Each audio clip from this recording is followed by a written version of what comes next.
Welcome to a pre-taping of It Happened in Grand Prairie. And this is our history tape number 319. And we're just so pleased in this beautiful October day to have two very special people with us to document their history as we continue with the history of Grand Prairie, those that are making it and those that have made it in the past. We're so pleased to have Mr. and Mrs. Harry Englert with us today. He is the Honorable Harry Englert, City Council member, and we want to welcome you to the set, Mr. Harry. Thank you, Ruthie. Yes, and Miss Judy, his wonderful wife. Judy, welcome to the set today. We're glad to have you with us. Thank you. Yes, all right. With your permission, Judy, we're going to begin with Mr. Harry and let him look out into his camera and tell us about his genealogy. Tell us about the real Harry Englert when he was a young man, and maybe even about his parents before he was born. Would you do that for us? Well, I'll try. I was born in Nashville, Tennessee. My father has my name, Harry Englert, and I'm the junior. My mother was Grace Bruce of Flintville, Tennessee. She came from a farm community, became a nurse, and met my father in Nashville, and they were married there and settled in Nashville. I went to West High School, and I was in athletics there, and baseball and basketball primarily. And then after graduation, I went to Vanderbilt University.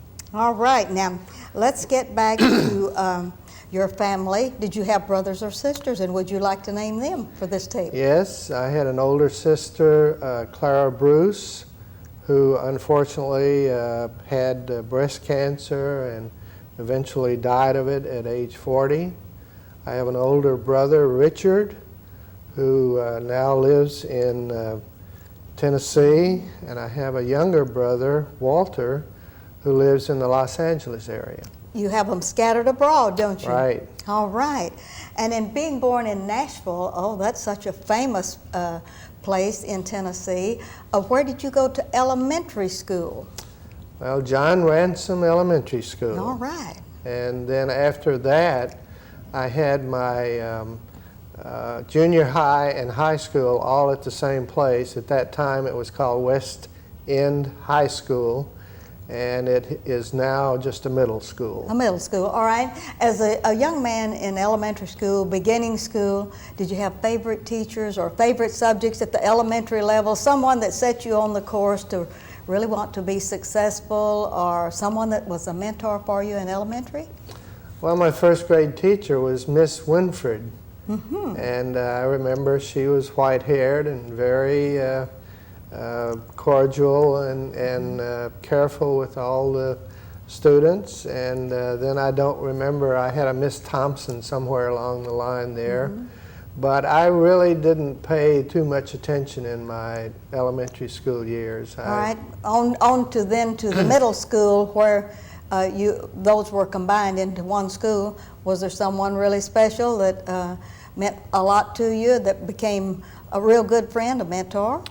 Well, eventually, Coach Strickland was right. one of the people I looked up to. He was also a math teacher, mm-hmm. but I enjoyed, I think, my chemistry and physics teacher, Miss Hines. And when we were back there for like the 44th reunion, well, she was still there. Yes. And still perking. All right. And so that gets you up to high school, and as a senior, on your senior year, was that an exciting time for you? Did you hate to see all of that come to an end because you're going to have to make some decisions about the future? Well, not particularly, because most of the people in my class had already made their college plans, as I had, to go to Vanderbilt. Mm-hmm. It was kind of natural for me to go to Vanderbilt because it was only 2 miles away from where I lived. So I lived at home and went to Vanderbilt and graduated as a mechanical engineer. A mechanical engineer. Did you have Right. other interests in college other than your mechanical engineering? Did you play any of the sports, or did you have a minor, or any other thing? No, I didn't have a minor. I played intramural sports, primarily basketball. We didn't have much in the way of baseball intramurals there in college. In college, okay. We're going to leave you for a few minutes at Vanderbilt. I think that's a good Okay. place for us to stop. And Miss Judy, we want to know about your parents, if you'd like to name your parents and your brothers and sisters. Well, my dad's name was John, or Jan, as he was called in the old country. He was born in Holland, and he came to this country. I think he came in a cattle boat. I'm not real sure how he came to this country, but Yes. he came with his dad. Let's see, he was the third child of 5 children, and his dad came over here without knowing a single soul, and his oldest child was 13. She never went to school over here, but she took care of the rest of the family. His youngest brother was 3, and he was still in diapers, and he had long, curly hair. Yes. And she made sure that they got to school. And then when my dad became college age, I guess he went to well, it was a 2-year school. It wasn't a real college, but he took math, and he taught math in a neighboring town, mathematics, and then he became a banker. And then when Franklin D. Roosevelt became the president, he closed the banks, and he closed my dad's bank, and my dad kept all their money so that everybody that had invested in his bank got all the principal back sometime after the Second World War. It was a long time, I don't remember. How wonderful. Well, he was a very gracious gentleman to do He all really that. was, Yes. and he was so honest, and they all trusted him. And when Prairie and I were married, one of his friends kept all of his flowers for us for our wedding, even though we didn't know it. And we ordered all of our flowers, and we had so many flowers, we didn't know what to do with them all. We just put them on the floor. All right. What was your mother and father's name? What was your maiden name? DeCoster was my maiden name. All right. That means the janitor. All right. DeCoster. DeCoster. Did It's you have Dutch. any brothers or sisters, Judy? Yes, my brother, my oldest brother, was the only one that got any brains. Well, he was the only brother. His name was Lucas. It was a family tradition to name the oldest child after if they were male, after the grandfathers, and if they were female, after the grandmothers. So my brother's name was Lucas James, after Lucas Jacob. How wonderful. All Because right. my mother was Dutch too, but she wasn't born in Holland. All right. And what was your mother's given name and her maiden name? Her given name was Sarah Catherine, and her maiden name was Poppen, P-O-P-P-E-N, and that means dolls. How wonderful. Dutch. That's great. Now, I know you have at least one other sister. Do you have more than one sister? Yes, my oldest sister is Nelcha Ann, after her 2 grandmothers, Nelcha Ann. And because I couldn't say that, they always called her by her full name, Nelcha Ann, because my mother didn't want a Nellie, so they called her Nelcha Ann. And when I was learning to talk, I couldn't say that, so I called her Chan, Nell Chan. And so she became Chan in her grown-up years, and a lot of people expect to see a little Oriental, but she's not Oriental, she's all Dutch. All Dutch. All right. Yeah. Another sister. Theodora Jacqueline was my younger sister. Patricia Ann is my sister just after me. But there were 3 of us born in 4 years, so we were always the 3 little girls. Oh, that is wonderful. All right. And where were you born? We were all born at home in Hull, Iowa. Hull, Iowa. Yep. All right. And where did you go to school? In Hull. In Hull. Went to school in Hull. Yes. And did you have any favorite teachers in your elementary or other grades of school that really encouraged Not you? really, it was my mother. Oh, your mother was the teacher. That's great. Yes, she was a teacher. In fact, she taught our Latin teacher, so we had an axe over our head when we took Latin because Had to learn. we had to learn. Yes. All right. And then after you graduated from, was it Hull High School? Yes, All right. public school. It was a public school. And Yes. after that, who encouraged you to go away to college? Oh, we just assumed that we'd go away to college. That's the way my dad was. All right. And where did you leave to go to college? I went to UNI, which is University of Northern Iowa. That's also a public school for all Iowa students. And my Well, my dad had 3 of us in school at the same time because my mother had 3 children born in 4 years. Yes. So we were all real close together, and always the 3 little girls. And so my dad put all of us through school at the same time, 3 of us. Oh, how magnificent. So that was a drain, I'm sure it Yes. was. He had to do a lot of hustling of money, didn't he? Right. All right. How did you meet Miss Judy? Well, I went to Yellowstone Park, and I saw Harry was playing basketball. He and another kid were in jeans, and they were both tall, and he was dark, and I thought he was handsome, and the other boy was light and blue-eyed, and I thought he was nice too, but when it came time to choose, I chose Harry. All right. And Mr. Harry, did you reciprocate, or did she catch you on the run, or what? Well, I don't know. We just became very good friends Yes. During our summer at Yellowstone Park. There were 3 other boys and I who pitched in $13 apiece and bought an old Model A convertible, Yes. 1930. And you wish you had it now. I wish I had it now.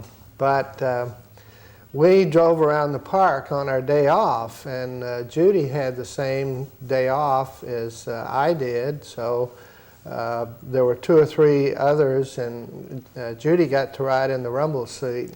And we drove around the park to see all the sights on our day off. I'd never been there before. So it was a very interesting summer, and we enjoyed it. And then we corresponded over the years, and we were engaged in Denver, Colorado. And then we were married back in her hometown of Hull on the hottest day in 30 years. It was wow. 105 degrees, and I perspired completely through my tuxedo. With you being in Vanderbilt in Tennessee, and her in college in Iowa, and Yellowstone Park yet had to be the focal point where you all would meet. I think that, do right. you think that was destiny? I suppose. It may have been, yeah. Yes. Because I had never been, well, neither Harry nor I had been to Yellowstone before, but Bobby, the boy he came with, had been there the year before, and he thought it had been such good fun that he invited Harry to come with him. And so when we started dating, sometimes there were 2 boys that took me, and I rode in the rumble seat, and we had to park the car outside the park entrance. And then we'd walk into town, and then Harry would buy my ticket, but Bobby would buy me popcorn. All right, all right. That is really great when you have 2 guys that are coughing up the... Judy mentioned that we had to park the car in the park. That's a story that I'll try to make very short. The car had a history. It had been knocking around the area quite a bit, and it was not licensed anywhere. One of the 4 of us was a boy from Pennsylvania, and he had, for some reason, brought his license plates with him. So suddenly the park rangers see this familiar car with the Pennsylvania license plates on it, and they stopped one of us and queried about it, and it turned out that those license plates were not for that car. Yes. So we had to promise to try to get it licensed, but in the meantime they permitted us to drive it only in the park, but not outside Not the outside park. the park. Oh, that is something. All right. Now that we have you all married in Hulls, Iowa, on the hottest day in the world nearly, then where did... Lots of candles, too. Yes, and where did the 2 of you go after that wedding trip? Well, we settled on Virginia Boulevard in Cockrell Hill. Cockrell Hill out of Dallas. Right. Yes, all right. So you I was moved... working for LTV, or at that time it was Chance Vought Aircraft. All right. When did you go to work for Chance Vought Aircraft?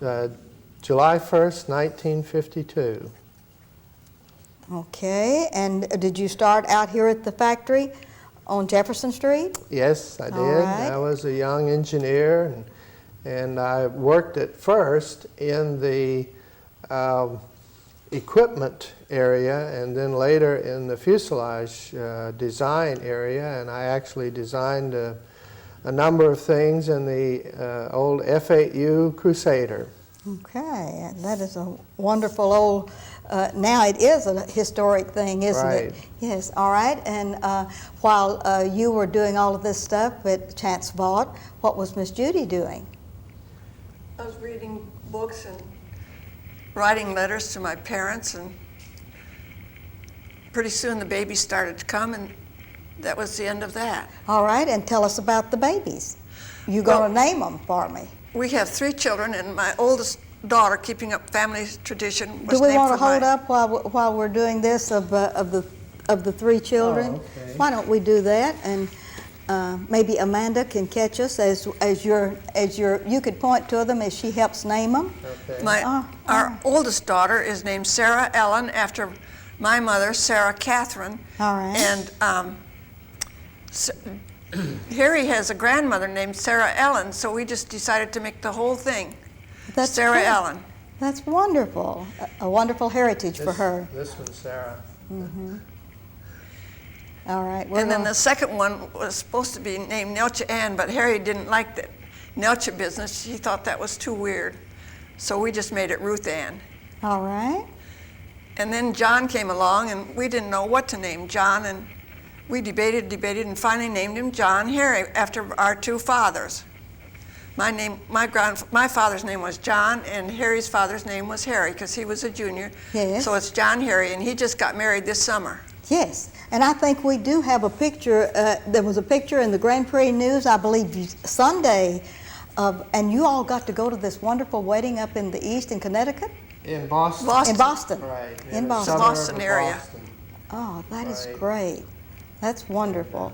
And would you like to give her name, our new bride? Her name is Dr. Ronnie Sellers, and Yes. she is now getting a PhD in veterinary pathology at Ohio State University. Oh, that's And great. that's where they're living. And what does John do? John is working in the laboratories at the Ohio State University Medical School. All right, Judy, you must tell us what the 2 girls are doing.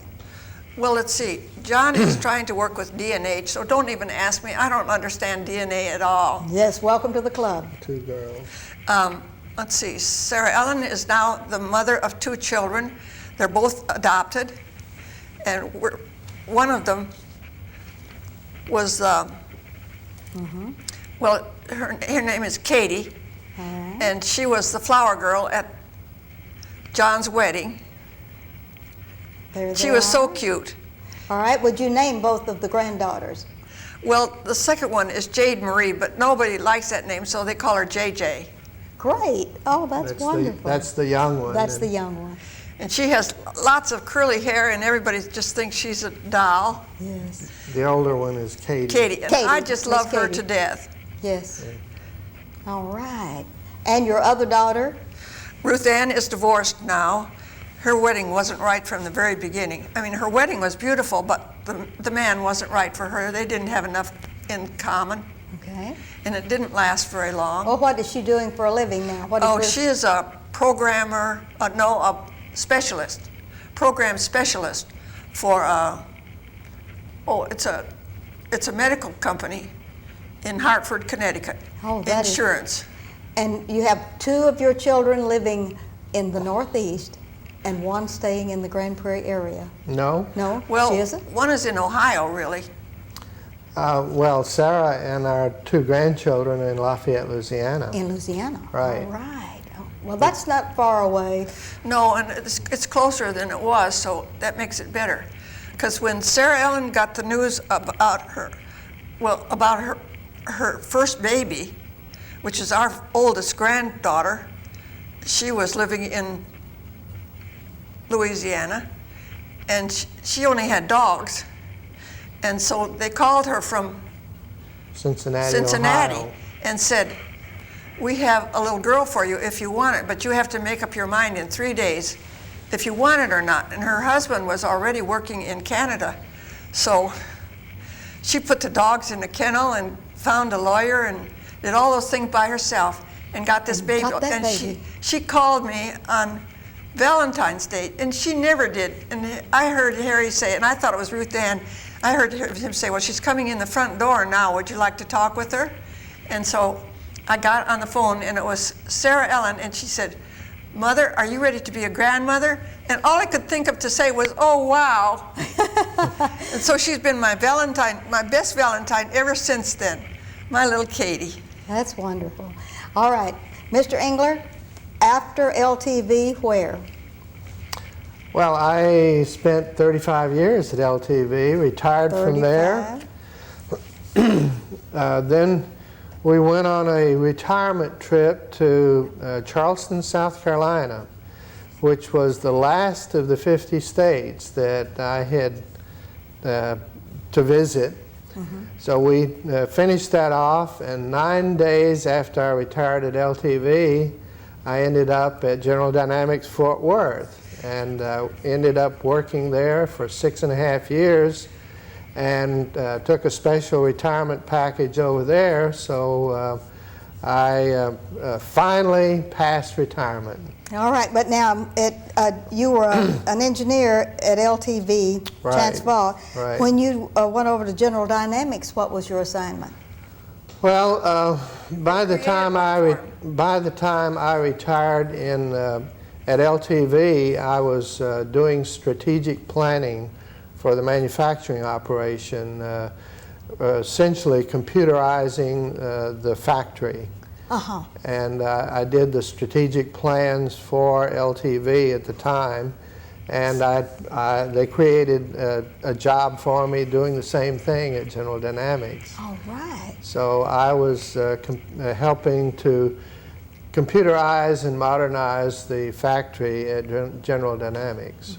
Was that an unusual situation that you went into over there? Tell us about your experience with General Dynamics. Well, I was in the manufacturing engineering organization, and at the time, the project that was active over there was the F-16, which I'm convinced is the best fighter ever built in the world anywhere. It really is a super performance, super well designed thing, and I was very proud to be a part of helping to reduce the man hours required to produce it.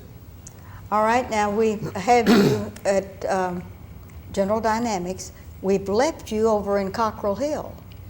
Oh, wow. All right, now we're going to have to move from Cockrell Hill a little bit to the west to get you situated in Grand Prairie. Well, Judy and I designed our own home. All right. And had George Delt build it in Wildwood Oaks, which was a brand new subdivision. We were one of the first buyers out there, and ours was the third house. And we have lived there ever since. All right, and Judy, during that time, I believe, became involved in real estate. Okay, Judy, you want to tell us about a little about your real estate experience before we find out where you go to church and what Harry does on the council and all of this good stuff? Well, what did you want to know? Oh, my real Real estate. estate. I didn't know anything about real estate, but we had a small subdivision in Cedar Hill. Cedar Hill, and so I decided, since I didn't know anything about anything, that I might as well try real estate. So I did, and I got assigned to Randy McCracken, who had 2 offices at that time, and Corinne Davis, who is still living here, I believe. Corinne Starr Davis helped me get started. She was one, and Laura Potter, your sister, helped me a little bit. But Corinne Starr Davis is the one that told me where to go to school and what to do to help me get started. That's wonderful. Because they just gave me a phone and said, here it is, go to work. Go to work. And where do you two go to church? We go to the First United Methodist Church. All right. And have since 1955. And we've always been in missions in the United Methodist Church. Always been in the missions.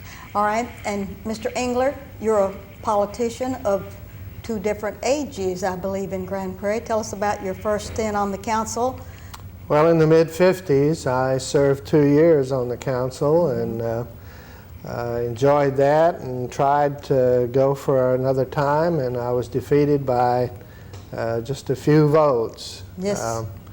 I often think that maybe working a little harder, I might have been reelected. Yes. Nevertheless, I dropped out of politics for about 20 years, and then about 2.5 years ago, I ran again to represent this time the District 1, which is the northern part of Grand Prairie, and was elected. And then this May, I was reelected unopposed, which is the best kind. Isn't that the good feeling? Right. Oh, yes. When you run for council unopposed, well, that is the easiest election that you can have, probably. All right. Certainly is. And you have enjoyed you recently represented the council, I believe, in Austin, Texas, going down to receive an award. You want to tell us about that? Yes, I went to Austin to receive the Rookie of the Year plaque from the Clean Cities 2000 program, and it was presented by the head of the TNRCC, Texas Natural Resources Conservation Committee. And you're assigned to which important committee on the council that you Well, co-chair? the same important committee you are, for one, which is the Safety, Health, and Environment Committee. And recently, I have been assigned also to the Finance Committee, yes. Working with Terry Jackson and Frank Robertson. That's a big assignment. That last one is the Right. hardest one that I served on for the council. Well, I want to thank you all very much. We're down to about the last minute of this interview. I want to thank you all for sharing your lives with us, and especially telling us about your grandchildren and about your tenure on the council. We have 1 minute left, and Harry, I'm going to leave that to you if you'd like to say anything about Grand Prairie, Texas. Till will you see me wind down like this? It's yours. It's mine, huh? Well, we located in Grand Prairie primarily to be close to work, obviously. But as it turns out, Grand Prairie is the best place in the Metroplex to live geographically, and there's so many nice folks here that we certainly don't plan to move. We hope we don't have to. There's a certain highway that could come through and disrupt our plans, but other than that, we certainly plan to spend the rest of our lives here in Grand Prairie. That's wonderful. Well, you're a wonderful family, have contributed greatly to the quality of life of Grand Prairie, and I want to thank y'all one more time for being here with us. Thank you, Ruthie. Thank you, Miss Judy. Oh, you're so welcome. And this is Ruthie Jackson reminding you that history is as we live and do.